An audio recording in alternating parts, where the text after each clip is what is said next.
wabarakatuh teman-teman semuanya. Salam Sampurasun, salam sejahtera untuk kita semuanya. Om Swastiastu, salam Namo Buddhaya, salam kebajikan semuanya. Kesempatan kali ini Surobolang ada kegiatan yaitu memotong bambu. Nah, bambu ini itu rencananya akan kami buat sebuah kerajinan tangan di mana namanya wuwu. Kalau di tempat kami wuwu atau bubu atau oyol. Kalau tele itu kecil, kalau ini oyol. Oyol itu agak besar, bubu. Kalau di daerah teman-teman apa? Coba. Itu adalah salah satu cara kita menjebak ikan itu menggunakan cara tradisional yang diwariskan dari turun temurun. Itu sebagai kearifan lokal, dimana dengan metode menjebak ikan ini menggunakan bubu atau oyol atau tele itu adalah menjaga ekosistem dan kelestarian habitat ikan yang ada di bantaran sungai atau di gawan atau di waduk, dimana kita mendapatkan ikan sesuai dengan ukuran yang kita mau. Jadi nggak ada ikan kecil yang terperangkap. Kalau toh ada, nggak mungkin dibawa pulang. Nah, itu untuk menjaga kelestarian daripada ikan-ikan itu. Beda dengan cara kita mengambil ikan dengan cara ngebom, menjenuh, atau ngeracun, atau nyetrum. Itu beda. Itu akan merusak ekosistem dan kelestarian daripada ikan itu. Kalau ikan jadi tidak menetas, anak ikan yang mau bertumbuh mati, ikan yang belum ukurannya mati, gitu. Sehingga apa? Itu terancam kepunahannya atau kelangkaannya, sehingga anak-anak cucu cicit kita ke depan tuh akan mengalami kesulitan kelak, gitu loh. Contohnya dulu kita di kubangan kebu, habis tempat kebu mandi itu pasti ada ikan lelenya. Makanya ada orang Jawa, ada sanepan atau peribahasa, Pak Boletus tepak kebu lelene 100. Bedaan kaki ada belutnya, ada urangnya, ada ucengnya, ada wadernya. Sekarang udah nggak ada. Kenapa? Karena ulah tangan manusia dengan keserakahannya mengeksploitasi terlalu berlebih. Nah, hari ini dengan tujuan kami mengangkat kearifan lokal yaitu mencari ikan dengan cara membuat jebakan seperti wuwu atau bubu atau oyol atau tele. Nah, itu supaya generasi kita tidak melupakan bahwa ini cara yang diwariskan leluhur kita, nenek moyang kita untuk menjaga kelestarian alam. Nah, dalam memetik bambunya itu pun ada kearifan lokal yang tentu ini membawa sebuah angin segar, pengetahuan baru yang sebenarnya bukan baru, sudah lama, cuman generasi kita tidak mau belajar, generasi kita tidak mau tahu, dan generasi kita itu lebih condong praktis. Nah, ini akan saya sampaikan. Jadi menebang bambu apapun itu, mau bambu apus, mau betung, mau hitam, mau kuning, yang dipakai mau buat kerajinan apapun itu ada hitungan harinya. Ini bukan klinik, bukan mitos, bukan mistis, tetapi ilmiah. Jadi ada harinya, dimana kita motongnya hari apa, terus jamnya harus jam berapa, gitu. Terus cara mengawetkannya seperti apa, dan ini adalah warisan nenek moyang kita, leluhur kita. Dan sampean kalau orang pegunungan, kita tidak asing, rumah-rumah di pegunungan rata-rata reng usuk itu dari bambu, tetapi mampu bertahan puluhan tahun, bahkan diwariskan ke anak cucu masih kokoh.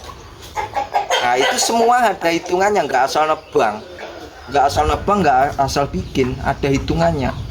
Dari ini banyak orang pinter tapi meninggalkan ini, sehingga apa? Handmade atau produksi kerajinan yang dari bahan bambu itu tidak bertahan lama. Dipangan totor, gitu, lapuk, gampang lapuk, dipangan totor, gapuk. Nah, kenapa? Karena tidak memakai rumus atau hitung-hitungan hari itu. Begitu teman-teman. Jadi kembali lagi, hari ini kita akan memotong bambu ya, memakai hitungan. Ikuti terus kegiatan kami, nanti kita akan bahas di kendaraan sambil jalan, karena ini waktunya sudah siang, nanti keburu sore, karena jam yang bagus adalah jam siang ya. Kalau teman-teman motong bambu jamnya jam siang antara jam 12 sampai jam 4 sore itu adalah kadar air di dalam bambu itu sudah turun. Ingat, jangan memotong bambu di pagi hari atau hujan, musim penghujan itu sangat buruk karena kadar airnya tinggi dan kadar gulanya ada di dalam pohon bambu itu juga tinggi, sehingga membuat bambu tidak awet dan akan mudah diserang oleh hama seperti totor atau pengerat lainnya. Oke, ikutin terus, nanti kita akan bahas lebih vulgar di kendaraan sambil jalan. Terima kasih.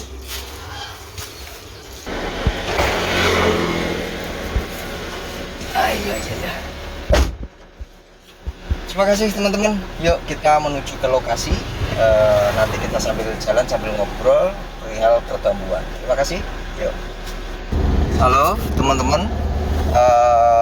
Kembali ke yang saya sampaikan tadi bahwa memotong bambu itu kearifan lokal yang diwariskan oleh leluhur kita. Itu ada hitung-hitungannya, ada hari-harinya. Mengapa saya sampaikan hari ini banyak generasi kita yang mengabaikan ini, sehingga apa, bambu ini di mata generasi sekarang itu sebuah tanaman atau kayu yang kualitas jelek, padahal yang dimana Indonesia sendiri itu adalah suatu negara yang beriklim tropis dan memiliki kekayaan sumber daya alam yang sangat-sangat luar biasa, terutama kalau kita bicara bambu. Apalagi di Ngawi sendiri itu berasal dari bahasa Sanskerta, dari awi, tembung awi, kata awi itu berarti bambu. Jadi setiap perbatasan atau setiap di pinggir sungai, pinggir kali itu pasti ada tanaman bambu. Nah, bambu ori, bambu apus, bambu petung dan sebagainya. Dan teman-teman bisa lihat di setiap perbatasan suatu daerah antar wilayah itu pasti ada bambunya.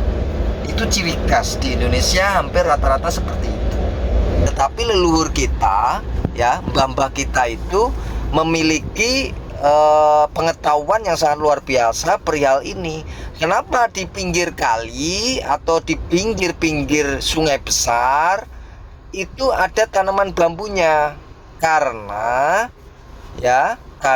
akar serabut daripada bambu itu mampu menahan daripada erosi atau pengikisan tanah, sehingga tidak longsor, tidak menyempit. Nah, hari ini kesalahan terbesar generasi kita, bambu itu dipotong habis rumputnya, sehingga banyak sekali tanah longsor yang menyebabkan apa? Kedalaman daripada sungai itu menjadi dangkal. Nah, itu sesuatu yang harus menjadi pemikiran kita bersama. Bambu sendiri itu memiliki kegunaan mulai dari pangkal, akar sampai daun itu memiliki kegunaan. Nah, hari ini kita spesifiknya adalah membahas tentang bambu, batang bambunya untuk apa. Kebetulan karena kegiatan kita Bolang memberi edukasi kepada teman-teman tentang menjaga ekosistem ikan, habitat ikan yang ada di perairan, kita akan memanfaatkan tanaman bambu ini untuk dibuat kerajinan yang disebut dengan bambu atau wuwu atau oyol atau telik. Nah, ini bahasa di kami seperti itu. Nggak tahu kalau di tempatnya teman-teman, bisa dicantumkan di kolom komentarnya ya. Dan teman-teman semuanya yang menyaksikan ini jangan lupa subscribe, tonton terus sebagai acara hiburan dari teman-teman, supaya teman-teman mendapatkan knowledge, pengetahuan tentang ilmu-ilmu lama yang diturunkan kepada kita, dan kita sebagai generasi yang beradab harus melestarikannya teman-teman ya, melestarikan ilmu ini supaya generasi kita itu menjadi generasi yang beradab. Mengapa mbah-mbah kita itu dulu membuat kerajinan dari bambu, rumah dari bambu itu bisa bertahan ratusan tahun, puluhan tahun, bahkan diwariskan ke generasi tanpa ada satu batang pun yang kropos. Nah, itu ada hitungannya. Yang pertama tadi saya sudah singgung di awal, yaitu memotongnya harus jam siang. Kenapa jam siang hari antara jam 12 sampai jam 4? Karena disitulah kadar air di dalam pohon bambu itu sudah turun, kadar gula di dalam pohon bambu itu sudah turun.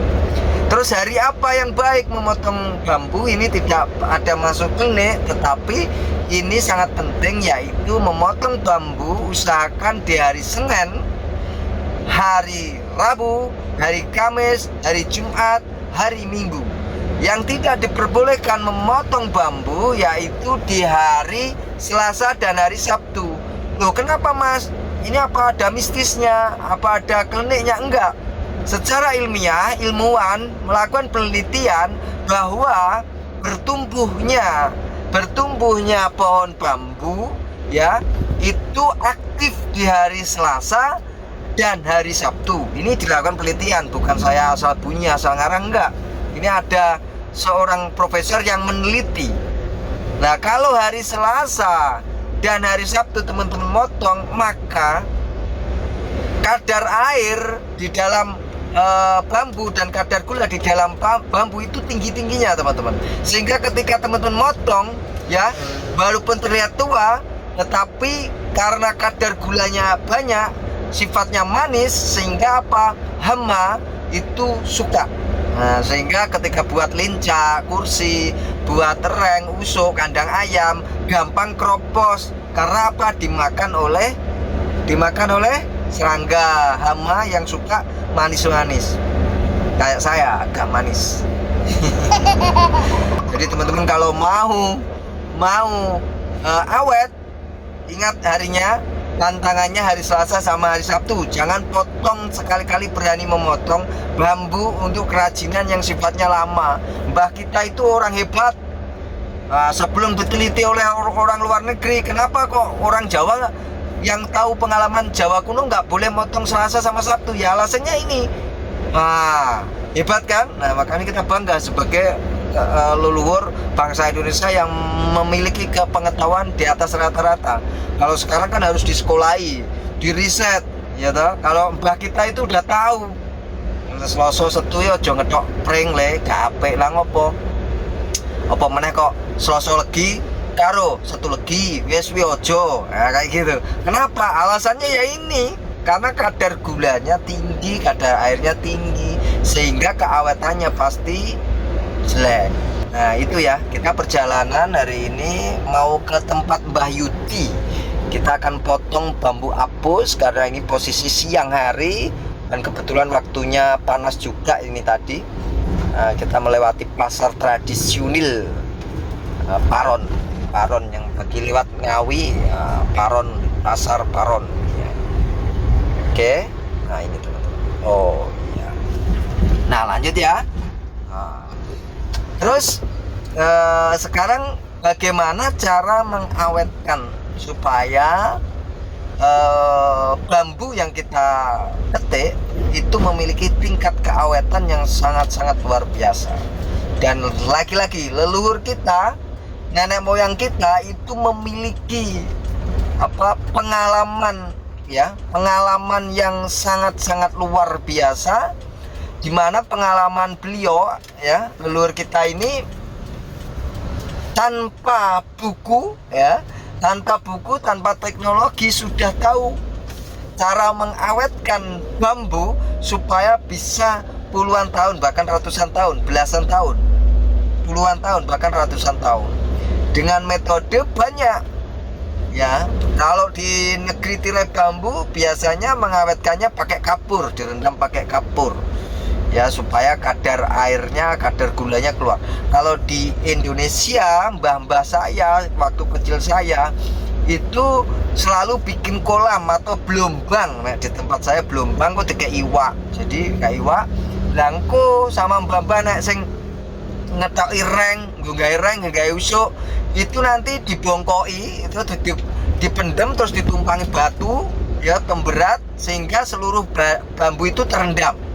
Sehingga seluruh bambu terendam.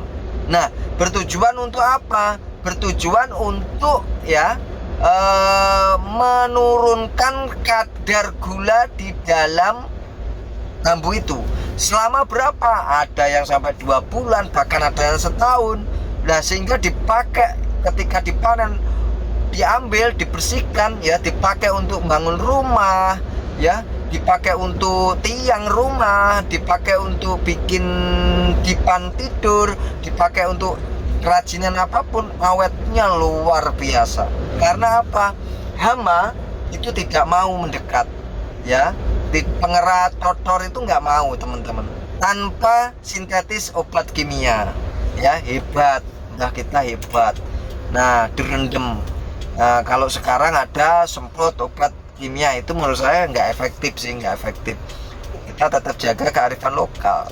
Terus fase bambu mengalami fase stres, itu yaitu ketika bambu tersebut mengalami pembungaan atau bunga bambu. Jadi ketika teman motong bambu yang ada bunganya itu tidak awet meskipun terlihat tua. Dan ketika bambu mebung atau apa, nek ngarani ning ngebung kok apa, nunas atau yang ngerebung, nek bahasane kene kan ngerebung, ayo pangan jangan bung gitu nek kene. Lah merebung ya, muncul anakannya itu jangan dipotong. Kalau teman-teman motong, maka kondisinya kembali lagi, rebungan bambu itu sifatnya manis, kadar airnya tinggi. Itu bambu itu nek disayur, rebungannya itu disayur ya, sayur kasih kacang tolo disanteni, wow enak pol kayak opak keracak. Yuh gue ya bro. Nah itu teman-teman ya, ini kearifan lokal yang harus dijaga teman-teman, dan wariskan video ini, wariskan ke anak cucu kita, suruh mendengar supaya apa, kerajinan bambu yang ditinggalkan oleh leluhur-leluhur kita itu menjadi warisan yang sangat berharga. Jadi kita itu harus bangga dengan Indonesia yang memiliki kekayaan luar biasa, dan itu mbah yang sangat hebat ya, karena memiliki ilmu yang hari ini disekolah oleh orang luar, dan ilmu itu ternyata sudah dipakai lama di Indonesia. Nah, kalau saya bambu nggak bisa ditinggal. Kenapa? Karena bambu itu ya memiliki nilai-nilai tersendiri, dan secara ilmiah, contoh bangun kandang itu teman-teman pakai galvanis semua, pakai dari jaringan. Kak, saya nggak setuju. Kenapa? Karena sifatnya dingin. Kalau panas dia over panas, kalau dingin dia dingin. Tetapi kalau kayu ya, kalau bikin kandang dari kayu, dari bambu, itu sifatnya menyesuaikan suhu. Nah, jadi kalau panas dia dingin, kalau dingin dia hangat. Nah gitu teman-teman.